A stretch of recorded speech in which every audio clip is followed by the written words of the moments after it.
Geçen sene bir sekteye uğradı. Herhalde çok yoğun bir mesai var biliyorsunuz. Kışa girerken çok zorluklar yaşadık. Ondan dolayı bir sekte oldu ama bundan sonra sürekli inşallah geleneksel hale getirip devam edeceğiz. Ben bu vesileyle hepinizin Gazeteciler Günü'nü kutlamak istiyorum. Hepinize hayırlı hizmetler, güzel günler, mutlu yıllar diliyorum. Hep beraber güzel çalıştık. 3 senemizi tamamladık.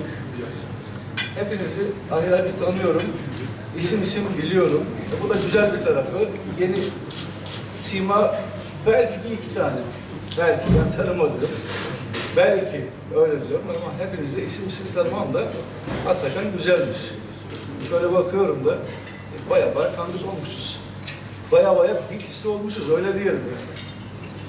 Evet tabii bu birlikteliği her zaman avantaja çevirme yollarını aramak sizler için önemli. Şimdi biz bir takım üniversiteyle ilgili değerlendirmeler yaparken sizlerin düşünceleri de tabii bize yol verecektir. Değerlendirmemizi tamamlarız. Mesai arkadaşların yönetim kadememiz burada. Onlar gerekli yerde katkı sunarlar. Ama sizlerin bize soracağınız sorular tabii çok önemli. Hem bir yerde eksik kaldık mı hem de geleceğe bir objektif olma açısından önemli. Dediğim gibi bunu gelenekselleştirebilirsek, belki daha da sık yapabilirsek çok daha güzel adımları beraber atabiliriz diye düşünüyorum.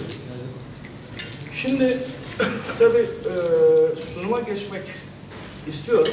Bir sunum şeklinde aslında bu sene, geçen sefer bir bildiri şeklinde söylememiz zaman açısından belki